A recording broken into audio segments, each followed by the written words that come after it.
We know he cited or alluded to at least 23 of the 39 Protestant Old Testament books in his teaching found in the Gospels. Today we carry our Bibles with us and read from them each day.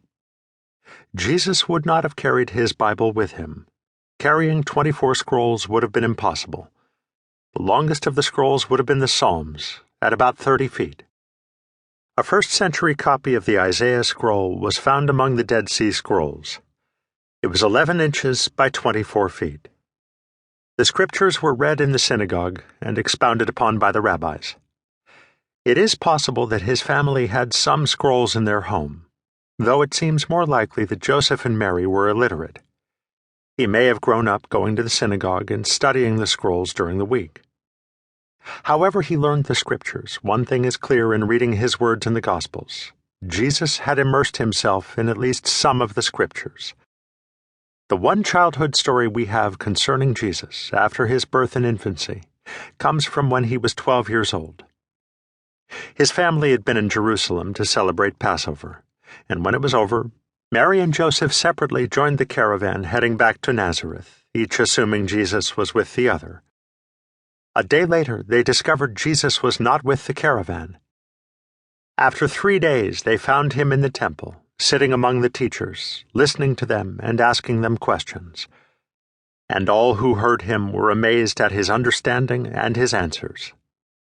Luke chapter 2, verses 46 and 47.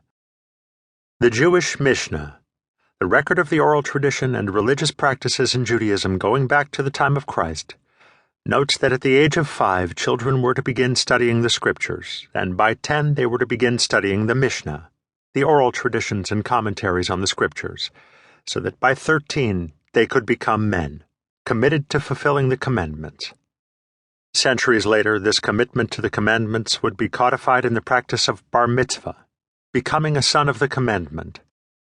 This is also the background for the practice of confirmation in Christian churches.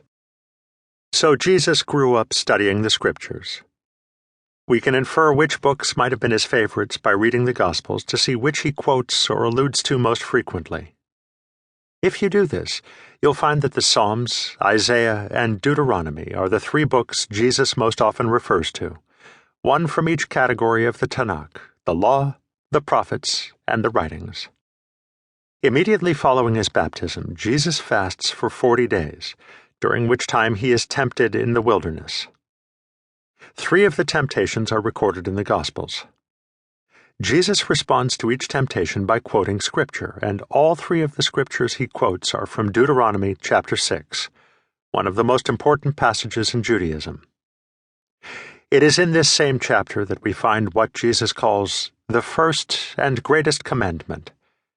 You shall love the Lord your God with all your heart, and with all your soul, and with all your might. Deuteronomy chapter 6, verse 5.